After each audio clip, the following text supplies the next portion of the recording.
Hello everyone, welcome to another new video. आज हम लोग डिस्कस करने वाले हैं क्लास 12 का एक बहुत ही इंपॉर्टेंट टॉपिक जिसका नाम है इक्विलिब्रियम कंसेप्ट इन इलेक्ट्रोस्टैटिक्स। ठीक है, तो अभी हम लोग क्या करेंगे, एक सिंपल एग्जांपल लेंगे, एक सिंपल सा एग्जांपल लेंगे और उस एग्जांपल के थ्रू हम लोग डिस्कस करेंगे ये जो इक्विलिब्रियम है ये कितने टाइप का होता है और क्यों होता है। ठीक है, तो जो हम लोग डिस्कस करने वाले हैं, मैं एक बार इसको यहाँ पे लिख देता हूँ। तो हम लोग डिस्कस करने वाले हैं about stable equilibrium, stable equilibrium and unstable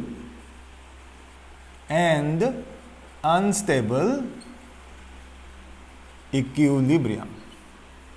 तो आज हम लोग ये दो टॉपिक के ऊपर डिस्कस करने वाले हैं और ये हो गया आपका stable equilibrium and unstable equilibrium. अभी हम लोग डिस्कस करने वाले हैं first regarding your stable equilibrium. ठीक है, तो इसके लिए हम लोग क्या करेंगे, फर्स्ट मैं यहाँ पे एक पॉइंट कंसीडर करने वाला हूँ A and at a certain distance here I M considering another point B। Clear? Now I am considering a third point C. Here I am considering another point C, but remember C is the midpoint of AB. मान लो मैंने ये assumption ले लिया that C is the midpoint of what? AB. ठीक है, अभी जो मेरा ये A point है, A point पे सपोज मैंने मान लिया चार्ज Q1 है, A point पे Q1 चार्ज है और B point पे suppose Q2 amount of charge है। ठीक है, और ये जो मेरा Q1 चार्ज है, Q1 चार्ज मान लो +2 कूलम चार्ज, मान लो Q1 कितना है +2 कूलम, और जो Q2 चार्ज है वो मान लो वो भी है क्या +2 कूलम। मतलब मैंने दोनों चार्ज क्या ले लिया, पॉजिटिव। मतलब A और B इन दोनों पॉइंट पे मैंने दो इक्वल पॉजिटिव चार्ज ले लिया। ठीक है, और ये जो मेरा C पॉइंट है, C पॉइंट पे मैंने मान लो +1 कूलम चार्ज ले लिया। C पे मान लो चार्ज है अपना कैपिटल Q और मैंने कैपिटल Q क्या ले लिया, +1 कूलम चार्ज मैंने एज्यूम कर लिया। राइट? ओके, अभी देखो साथ में मैंने ये जो अपना डिस्टेंस है मैं उसको भी थोड़ा एज्यूम कर लेता हूं।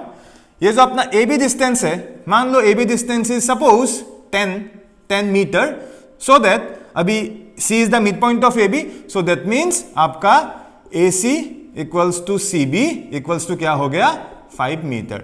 सी जस्ट मैंने एक एजम्पशन ले लिया ताकि जब मैं इसको एक्सप्लेन करूं ये समझने के लिए थोड़ा बहुत आसान हो जाए। क्लियर? ओके, अभी देखो, अभी जो ये C पॉइंट है ना, अभी जो ये C पॉइंट है, मैं ये C पॉइंट इक्विलिब्रियम में है कि नहीं मुझे वो चीज चेक करना है। I have to check whether this point C is equilibrium और नॉट। फाइन, तो इसके लिए मुझे क्या करना पड़ेगा, मुझे पहले यह देखना पड़ेगा कि पॉइंट C पे टोटल कितने फोर्सेस एक्ट हो रहे हैं। क्या बोला मैंने, जो मेरा ये पॉइंट C है, ये पॉइंट C पे कितने फोर्सेस पॉइंट C पे एक्ट कर रहे हैं। फाइन, अब ध्यान से देखो C पॉइंट पे टोटल कितने फोर्स है बताओ। C पॉइंट पे total 2 force, there are 2 forces. C point पे वी हैव 2 फोर्स। तो अभी मान लो C पॉइंट पे मैंने एक फोर्स ले लिया सपोज F1 है ना। अभी F1 फोर्स कौन दे रहा है बता सकते हो? ठीक है, मैं ये एक्सप्लेन करूंगा। मान लो C पॉइंट पे अभी 2 फोर्स है, एक हो गया F1 फोर्स और C पॉइंट पे एक और फोर्स है, मान लो वो हो गया आपका F2 फोर्स। ठीक है, अभी तुम देखो ये जो F1 फोर्स है, ये F1 फोर्स कौन सा पॉइंट दे रहा है और ये F2 फोर्स कौन सा पॉइंट दे रहा है। अभी ध्यान से देखो, A पॉइंट पे क्या है, पॉजिटिव चार्ज है। अभी जो ये A पॉइंट पे जो पॉजिटिव चार्ज है, ये पॉजिटिव इस पॉजिटिव को क्या करेगा, रिपेल करेगा, और वो जो रिपल्सिव फोर्स है मैंने उसको ले लिया क्या, F1। ठीक है, मतलब F1 फोर्स कौन सा है, F1 हो गया आपका, मैं यहां पे लिख दे रहा हूं। सो F1 फोर्स कौन सा है, सो F1 is the force on what, on C. F1 is the force on C due to what, due to A। मतलब A पॉइंट C पॉइंट को जो रिपल्सिव फोर्स दे रहा है उसको मैंने क्या लिख लिया, F1। एंड सिमिलरली अपना जो ये F2 फोर्स है ना, F2 फोर्स देखो किस डायरेक्शन में है, F2 फोर्स इस डायरेक्शन में है, तो दैट मींस F2 फोर्स कौन दे रहा है, ये B पॉइंट पे जो अपना पॉजिटिव चार्ज है ये वाला है ना, B पॉइंट पे जो अपना ये पॉजिटिव चार्ज है, ये पॉजिटिव भी इस पॉजिटिव को एक क्या कर रहा है, एक रिपल्सिव फोर्स दे रहा है, उसका मैंने क्या नाम दे दिया, इसको मैंने नाम दे दिया F2। तो F2 क्या हो गया, again force on C due to what, due to B, ठीक है, ओके। अभी हम लोग क्या करेंगे, अभी हम लोग इन दोनों फोर्सेस का हम लोग मैग्नीट्यूड निकालेंगे। कैसे निकालेंगे, ध्यान से देखो। अभी F1 जो फोर्स है, F1 फोर्स का मैग्नीट्यूड क्या हो जाएगा, इसका फॉर्मूला क्या था, 1/4 पाई एप्सिलॉन नॉट है ना, into product of the magnitude of the forces. अभी F1 फोर्स के लिए कौन से दो चार्जेस रेस्पॉन्सिबल है, ध्यान से देखो। ये जो अपना F1 फोर्स है, ये जो आपका F1 फोर्स है, अभी F1 फोर्स के लिए दो चार्ज रेस्पॉन्सिबल है, एक हो गया ये वाला और एक हो गया ये वाला। मतलब यहां पे क्या आ जाएंगे, Q1 Q2 के जगह मैं एक तो 2 कूलम लिखूंगा और एक क्या लिखूंगा, 1 coulomb, and the distance between the two charges है ना। और ये F1 फोर्स के लिए दो चार्ज के बीच का जो डिस्टेंस है वो हो गया कितना, AC। वो कितना हो गया, AC। तो यहां पे क्या आ जाएगा, AC स्क्वायर आ जाएगा, ठीक है। एंड आफ्टर दिस हम लोग ये जितने भी यहां पे वैल्यूज है, जैसे कि इसका जो वैल्यू हो गया वो कितना होगा, एक सेकेंड, अब इसका जो वैल्यू है वो हो गया 9 into 10 to the power 9, then what, ये हो गया आपका 2, देन AC कितना है, AC हो गया 5, so 5 square equals to what, 25। So after calculating यहां से हम लोगों को F1 फोर्स का एक मैग्नीट्यूड हमें मिल जाएगा, clear. Similarly in the same way अगर हम लोग F2 फोर्स का भी मैग्नीट्यूड कैलकुलेट करें, then definitely we are getting some value है ना। अभी F2 फोर्स के लिए फॉर्मूला क्या आ जाएगा, अगेन 1/4 पाई एप्सिलॉन नॉट। अभी ध्यान से देखो, ये जो मेरा F2 फोर्स है ना, ये वाला, अभी F2 फोर्स के लिए भी दो चार्जेस रेस्पॉन्सिबल है, और वो दो चार्ज कौन से है, एक हो गया 1 कूलम और एक हो गया क्या, 2 कूलम। तो यहां पे भी वो दोनों चार्ज क्या हो जाएंगे, 1 एंड व्हाट, 2। एंड यहां पे जो डिस्टेंस है वो क्या हो जाएगा, यहां पे जो डिस्टेंस है वो हो जाएगा CB है ना। तो यहां पे डिस्टेंस आ जाएगा CB स्क्वायर। और अगर मैं कैलकुलेट करूं तो देखो ये वैल्यू भी इससे एग्जैक्टली सेम आ जाएगा, क्योंकि 1 इंटू 2 2, एंड यहां पे आप देखो AC डिस्टेंस और CB डिस्टेंस दोनों को मैंने सेम रख लिया है 5, so 5 square that is 25। So that means after observing these two calculation, यहां से हम दोनों को यहां पे न्यूटन लिखना पड़ेगा, क्योंकि इसका जो ऐसा यूनिट है फोर्स का वो क्या है, Newton. So after observing this हम लोग ये बोल सकते हैं F1 फोर्स का जो मैग्नीट्यूड है, ठीक है, वो F2 फोर्स के मैग्नीट्यूड से क्या है, इक्वल है, ठीक है। मतलब ये C पॉइंट पे जो दो फोर्सेस है F1 एंड F2, इन दोनों फोर्सेस के क्या है, मैग्नीट्यूड सेम है। And at the same time हम लोग ये भी कंक्लूजन निकाल सकते हैं कि ये दोनों फोर्स के डायरेक्शन क्या है, ऑपोजिट है। मतलब इस C पॉइंट पे जो दो फोर्स एक्ट हो रहे हैं, दोनों फोर्स के डायरेक्शन ऑपोजिट है और दोनों फोर्स के मैग्नीट्यूड क्या है, सेम है। तो both the forces are what, equal and opposite. दोनों फोर्सेस इक्वल है और क्या है, ऑपोजिट हो। दैट मीन्स यहां पे अगर कोई मुझे बोले what is the net force on point C, तो हम लोग नेट फोर्स कैसे निकालेंगे। सो कोई भी जगह देखो, यहां पे जो आपका नेट फोर्स है ना, इस केस का जो आपका नेट फोर्स है वो क्या आ जाएगा, वो 0 आ जाएगा, क्योंकि दोनों फोर्स क्या है, C पॉइंट पे दोनों फोर्स इक्वल एंड ऑपोजिट है ना। तो मतलब C पॉइंट पे अपना net force 0। So that means अभी C पॉइंट क्या है, ये इक्विलिब्रियम में है। और ये किस टाइप का इक्विलिब्रियम है, स्टेबल इक्विलिब्रियम। क्यों, बिकॉज दो पॉजिटिव के बीच में एक और क्या है, पॉजिटिव है। तो अभी हम लोग ये ट्राई करेंगे, अभी हम लोग ये सीखेंगे कि इसको स्टेबल इक्विलिब्रियम ही क्यों बोला जाता है, ठीक है ना। आई थिंक यहां तक सबका क्लियर है, ओके। तो अभी हम लोग क्या करने वाले हैं, अभी हम लोग यहां पे हल्का सा एक कुछ चेंजेस करने वाले हैं। तो किस टाइप का चेंजेस है, थोड़ा ध्यान से देखो। अभी मान लो ये जो C पॉइंट है ना, अभी मान लो ये जो मेरा C पॉइंट है, C पॉइंट को अगर मैं यहां से, है ना, C पॉइंट को अगर मैं यहां से हल्का सा स्लाइड शिफ्ट करके अगर मैं इस साइड कहीं प्लेस करना चाहता हूं तो क्या होगा। C पॉइंट यहां पे ऑलरेडी है और इस पॉइंट पे C इक्विलिब्रियम पे है। लेकिन अभी मैं क्या करने वाला हूं, सी पॉइंट को इस लोकेशन से इसको थोड़ा बहुत मैं इस डायरेक्शन में शिफ्ट करना चाहता हूं, ठीक है। तो उस चीज को एक्सप्लेन करने के लिए मैं एक नया डायग्राम, है ना, एक नया डायग्राम मैं यहां पे ड्रॉ कर रहा हूं ताकि एक्सप्लेन करने में आसानी हो। सी इनिशियली यहां पे था, सी यहां पे था, है ना, ठीक है, यही वाला डायग्राम है ना। तो सी यहां पे था, इस डायरेक्शन में F1 है, इस डायरेक्शन में F2 है, दोनों फोर्स इक्वल एंड अपोजिट है, और सी में सी पे नेट फोर्स 0 है, सी इक्विलिब्रियम पे है।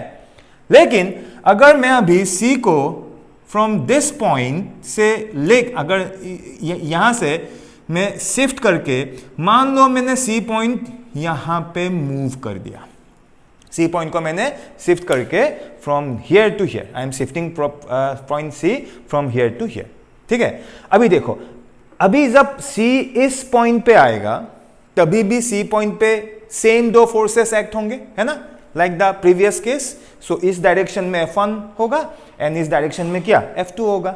लेकिन अभी थोड़ा ध्यान से देखो, इन दिस केस F1 और F2 ये दोनों फोर्सेस के मैग्नीट्यूड चेंज हो जाएंगे। सी डायरेक्शन सेम रहेगा, है ना, सी पॉइंट पे F1 फोर्स का डायरेक्शन भी अभी भी इसी वे रहेगा, मतलब F1 अभी भी इस डायरेक्शन पे रहेगा एंड F2 अभी भी व्हाट, इसी डायरेक्शन पे रहेगा। लेकिन मैं क्या बोल रहा हूं, सी पॉइंट पे ये जो फोर्सेस थे उन दो फोर्सेस के मैग्नीट्यूड कम हो जाएंगे।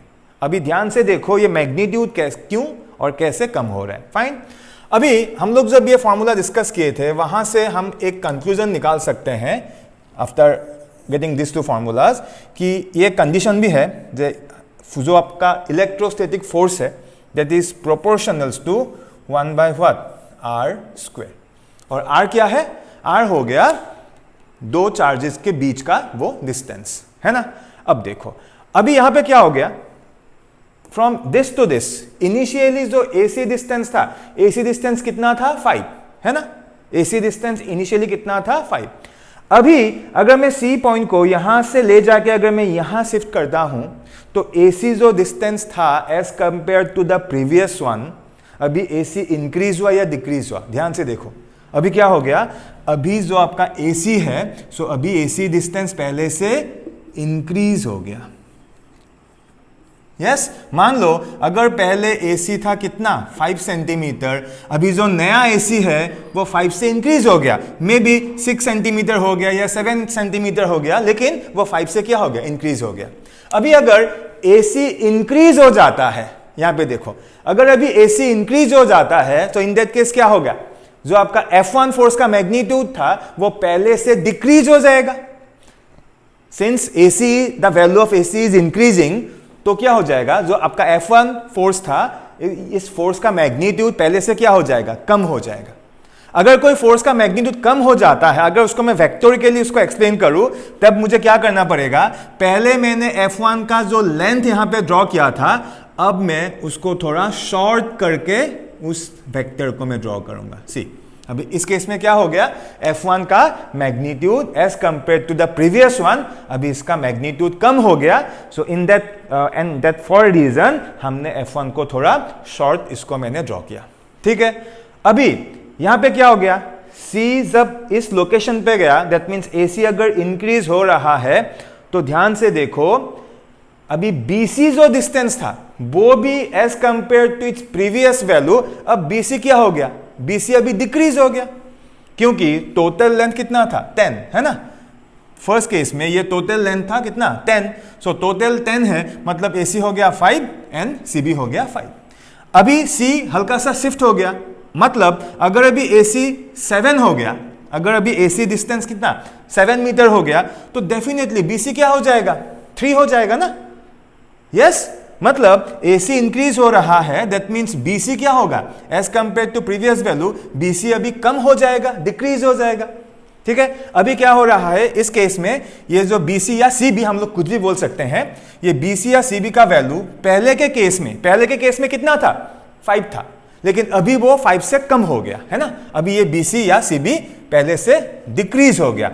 अभी अगर ये डिक्रीज हो जाता है अकॉर्डिंग टू दिस कंडीशन, है ना, अगर ये डिक्रीज होता है तो फोर्स क्या होगा, इंक्रीज होगा। तो अभी सिंस CB और BC is decreasing, we can say the value of F2 is what, increasing. अभी क्या हो जाएगा, ये F2 फोर्स का वैल्यू पहले से क्या हो जाएगा, इंक्रीज हो जाएगा। अभी यहां पे देखो, पहले मैंने F2 इतने लेंथ तक मैंने ड्रॉ किया था, लेकिन अभी क्या हो गया, ये जो F2 फोर्स है उसका मैग्नीट्यूड इंक्रीज हो गया। यस, तो उसको हम लोग कैसे रिप्रेजेंट करेंगे, अभी C पॉइंट देखो, अभी C पॉइंट यहां पे नहीं है, अभी C पॉइंट यहां पे है। तो मैं अभी यहां पे जो मेरा F2 फोर्स है इसको मैं थोड़ा लंबा करके मैं इसको ड्रॉ कर रहा हूं। फाइन, अभी C पॉइंट पर थोड़ा ध्यान से देखो, अभी भी C पॉइंट पे दो फोर्स है, F1 एंड F2। दोनों के फोर्सेस, दोनों फोर्स का डायरेक्शन अभी भी क्या है, ऑपोजिट है। F1 है इस डायरेक्शन में, F2 है क्या, इस डायरेक्शन में। लेकिन अभी इन दोनों फोर्स के मैग्नीट्यूड सेम नहीं है, है ना। अभी मान लो अगर मैं C पॉइंट हूं, है ना, तो इस साइड फोर्स कम है और इस साइड फोर्स क्या है, ज्यादा है। In this side I am getting less amount of force, but in this side I am getting a what, huge amount of force. इस साइड में फोर्स कम है, इस साइड में फोर्स ज्यादा है। So that means अब मैं कौन से साइड पे मूव करूंगा, डेफिनेटली इस साइड में तो नहीं। थोड़ा ध्यान से इसको समझो, है ना। मैं मान लो C पॉइंट पे खड़ा हूं, इस साइड जितना फोर्स है इस साइड भी सेम फोर्स है, तो कोई भी मुझे यहां से मूव नहीं करा पाएगा, क्योंकि इस साइड जितना फोर्स है इस साइड भी सेम फोर्स है, नेट फोर्स 0 है। मैं अपने में इसी पोजीशन पे मैं फिक्स दूं। लेकिन अभी क्या हो रहा है, अभी इस डायरेक्शन में फोर्स कम है और इस डायरेक्शन में फोर्स क्या है, ज्यादा है। सो दैट मीन्स मैं कौन से डायरेक्शन पे मूव करूंगा, मैं इस डायरेक्शन पे मूव करूंगा, मतलब मैं उस डायरेक्शन पे जाऊंगा जिस डायरेक्शन पे फोर्स मैक्सिमम था। ठीक है, अभी फोर्स ज्यादा किस डायरेक्शन पे है, F2 के डायरेक्शन पे है। अभी फोर्स ज्यादा किस डायरेक्शन में है, F2 के डायरेक्शन पे है, मतलब F2 अभी यहां पे क्या हो गया, the magnitude of F2 is greater than what, the magnitude of F1।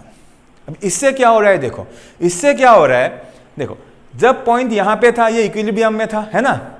अभी अगर मैं C पॉइंट को हल्का सा भी यहां से शिफ्ट करता हूं, in that case due to this, ये जो हुआ ड्यू टू दिस, अभी क्या हो जाएगा, हल्का सा शिफ्ट होते ही ये जो पॉइंट C है वो अपने आप क्या हो जाएगा, वो अपने आप खुद ब खुद जो उसका प्रीवियस पॉइंट था क्या, ये इस पॉइंट पे आने के लिए ट्राई करेगा। क्यों, because after shifting to another location यहां पे क्या हो रहा है, F2 वाला फोर्स ज्यादा हो रहा है और F1 वाला फोर्स क्या, कम हो रहा है। एंड ड्यू टू दैट जो नेट फोर्स इस लोकेशन पे C पॉइंट को मिल रहा है, वो नेट फोर्स इस C पॉइंट को वापस से उसी लोकेशन जो उसका पहला वाला लोकेशन था, मतलब ये उसी लोकेशन पे वो उसको लाने के लिए ट्राई कर रहा है ना। मतलब ये C पॉइंट पे वो स्टेबल रहना चाहता है हमेशा। अगर इसको हम लोग थोड़ा सा भी चेंज करें ना, वो उस चेंजेस को वो ओपोज करेगा और वो हमेशा C पॉइंट पे स्टेबल रहने के लिए ट्राई करेगा। So that's why this is called as what, stable equilibrium. Clear है सबका, है ना। तो इसीलिए हम लोग इसको क्या बोलते हैं, स्टेबल इक्विलिब्रियम। क्लियर।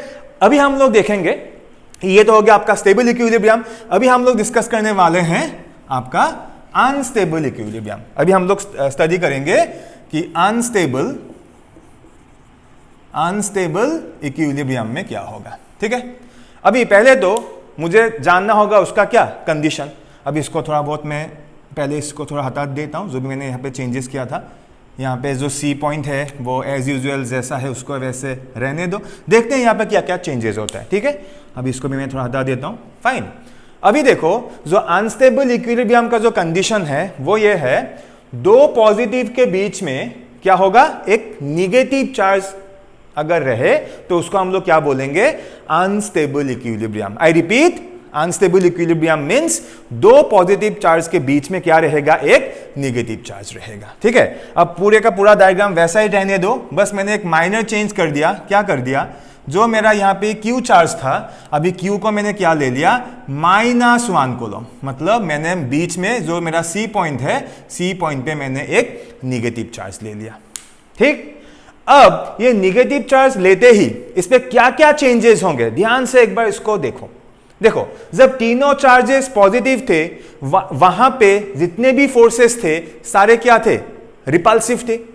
लेकिन पॉजिटिव चार्ज आते ही यहां पे फोर्सेस क्या हो जाएंगे, एट्रैक्टिव फोर्स हो जाएंगे। क्यों होंगे, देखो अभी इन ये जो फोर्स है ना, अभी पहले ये F1 था, ये F2 था, अभी ये F1 इस साइड आ जाएगा और अभी F2 उस साइड आ जाएगा। कैसे, अभी मैं एक्सप्लेन कर रहा हूं। देखो F1 क्या है, F1 हो गया force on C due to A। यहां पे कुछ भी चेंज नहीं है, F1 अभी भी वही है। क्या है, F1 हो गया force on C due to what, due to A। Yes, force on C due to A। अभी देखो A पे कौन सा चार्ज है, A पे पॉजिटिव चार्ज है। अब ये जो पॉजिटिव चार्ज है, ये पॉजिटिव इस निगेटिव को रिपेल करेगा या अट्रैक्ट करेगा, ऑब्वियसली अट्रैक्ट करेगा। तो इसीलिए ये जो F1 फोर्स है C पॉइंट पे, अभी F1 फोर्स का डायरेक्शन इन दिस वे। क्यों, ये पॉजिटिव इस निगेटिव को अट्रैक्ट कर रहा है। फाइन। सिमिलरली F2 क्या है, F2 हो गया force on C due to B, है ना। अब देखो B पॉइंट पे अभी क्या चार्ज है, अगेन पॉजिटिव चार्ज। अब ये जो पॉजिटिव है, ये पॉजिटिव भी इस निगेटिव को क्या करेगा, अट्रैक्ट करेगा, है ना। ये अट्रैक्शन है, ये पॉजिटिव इस निगेटिव को क्या अट्रैक्ट कर रहा है। सो दैट मींस अभी F2 का डायरेक्शन उस साइड में आ गया। फाइन। अभी भी देखो F1 F2 अभी भी क्या है, ऑपोजिट है। अभी हम लोग फिर से क्या करेंगे, F1 और F2 का मैग्नीट्यूड कैलकुलेट करेंगे, जो एग्जैक्टली सेम होगा, कोई भी चेंजेस यहां पे नहीं होंगे। इन दो फोर्सेस के जो मैग्नीट्यूड होंगे ना, अभी वो भी एग्जैक्टली प्रीवियस केस से सेम होगा। फिर से देखो दोनों के क्या, दोनों के फोर्सेस का magnitude same, direction opposite. That means अभी भी सी पॉइंट पे नेट फोर्स क्या, जीरो। दैट मींस अभी सी पॉइंट फिर से किस कंडीशन में आ गया, इक्विलिब्रियम। लेकिन सिंस हम लोगों ने यहां पे निगेटिव चार्ज ले लिया दो पॉजिटिव के बीच में, अभी हो गया ये अनस्टेबल इक्विलिब्रियम। अभी हम लोग डिस्कस करेंगे कि इसको अनस्टेबल क्यों बोला जाता है। अभी हम लोग ये डिस्कस करने वाले हैं कि इसको अनस्टेबल क्यों बोला जाता है। ठीक है, उसके लिए फिर से हम लोग क्या करेंगे, मैं इसको थोड़ा हटा देता हूं, है ना। इन दोनों को मैं थोड़ा इसको हटा के मैं यहां से थोड़ा इसको फिर से मैं नए तरीके से मैं एक्सप्लेन करूंगा। ठीक है, तो अभी क्या करेंगे, जैसे हम लोगों ने पहले केस में किया था, अभी हम लोग ये जो C का जो इसका इनिशियल लोकेशन यहां पे था, है ना। अब C को मैं फिर से हल्का सा उस साइड शिफ्ट करूंगा, सेम प्रोसेस में रिपीट कर रहा हूं। अभी मैंने C को क्या कर दिया, यहां से हल्का सा उस साइड शिफ्ट कर दिया, मतलब C फिर से इस नए लोकेशन पे C आ गया। ठीक है, अब देखो अभी भी C पॉइंट पे दो फोर्स है, इस साइड में F2 और इस साइड में क्या, F1। लेकिन अभी हम लोग देखेंगे फोर्स F1 इंक्रीज होगा या डिक्रीज होगा, एंड F2 इंक्रीज होगा या डिक्रीज होगा। अभी भी देखो ये जो मेरा F1 फोर्स है, F1 किसके ऊपर डिपेंड कर रहा है, AC। कैसा, इनवर्सली प्रोपोर्शनल। मतलब AC डिस्टेंस जितना इंक्रीज होगा F1 उतना डिक्रीज होगा। अभी देखो, अभी अगर मैं C पॉइंट को यहां शिफ्ट करता हूं, तो ये जो मेरा AC डिस्टेंस था एज कंपेयर टू प्रीवियस, ये डिस्टेंस क्या हो गया, इंक्रीज हो गया। मतलब AC क्या हो गया, इंक्रीज हो गया। AC इंक्रीज हो गया मतलब F1 फोर्स क्या हो गया, F1 फोर्स डिक्रीज हो गया, है ना। अभी देखो अभी C पॉइंट पे F1 फोर्स अभी किस डायरेक्शन में है, इस डायरेक्शन में है। लेकिन F1 का मैग्नीट्यूड पहले के केस में अभी क्या हो गया, कम हो गया। तो अभी हम लोग क्या करेंगे, F1 इस डायरेक्शन में हम लोग शो करेंगे, लेकिन इसका length as compare to this हम लोग थोड़ा सा इसको शॉर्ट ड्रॉ करेंगे। ठीक है, F1 का क्लियर है। ओके, नेक्स्ट तुम लोग देखो, अभी भी C पॉइंट पे F2 उसी डायरेक्शन पे है, लेकिन अभी हम लोग F2 का मैग्नीट्यूड निकालेंगे, या मैग्नीट्यूड कम होगा या इंक्रीज होगा वो हम लोग फाइंड आउट करेंगे। उसके लिए देखो F2 किसके ऊपर डिपेंड कर रहा है, CB डिस्टेंस। अभी जब मैंने C पॉइंट को इस डायरेक्शन में शिफ्ट कर दिया, तो जो ये CB या BC डिस्टेंस था वो पहले के केस में भी क्या हो गया, कम हो गया। मतलब अब अभी CB डिस्टेंस डिक्रीज हो गया। अगर CB डिस्टेंस डिक्रीज हो जाता है, अगर ये CB डिस्टेंस पहले से डिक्रीज होता है, तो अभी F2 फोर्स क्या हो जाएगा, इंक्रीज हो जाएगा, है ना। F2 फोर्स का मैग्नीट्यूड पहले से इंक्रीज होगा। सो दैट मींस अभी मैं इस डायरेक्शन पे जो F2 फोर्स का डायरेक्शन में ड्रॉ करूंगा, तो अभी F2 का length as compare to this F2 मैं थोड़ा इंक्रीज कर दूंगा। अभी ध्यान से इस नए लोकेशन C को देखो, अभी भी C पॉइंट पे दो फोर्स है ना, इस साइड में है F2, इस साइड में है F1।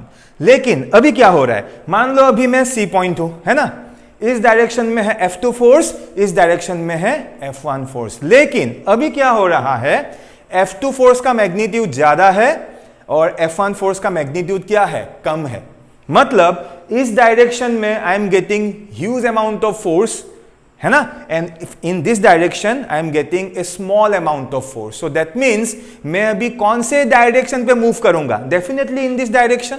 जिस डायरेक्शन में ह्यूज अमाउंट ऑफ फोर्स है ना, तो दैट मीन्स अभी यहां से हम लोग ये कंक्लूड करेंगे कि ये हो गया आपका अनस्टेबल इक्विलिब्रियम पोजीशन।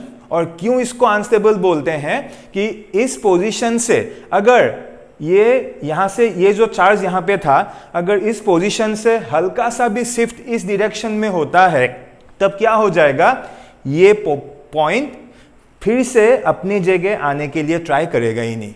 वो क्या ट्राई करेगा, वो उसी डायरेक्शन पे मूव करने के लिए ट्राई करेगा। मतलब ये कभी भी ट्राई नहीं करेगा कि वो फिर से आके अपने ओरिजिनल पॉइंट पे वो लोकेट हो जाए। ठीक है, तो ये हो गया क्या, अनस्टेबल इक्विलिब्रियम। देखो इक्विलिब्रियम दोनों केस में होगा, यहां पे मैं पॉजिटिव रखूं या निगेटिव रखूं, इट डज नॉट मैटर। ठीक है, इक्विलिब्रियम दोनों केस में होगा, लेकिन एक हो जाएगा आपका पॉजिटिव इक्विलिब्रियम, सॉरी, एक हो गया आपका स्टेबल इक्विलिब्रियम और एक हो गया आपका अनस्टेबल इक्विलिब्रियम।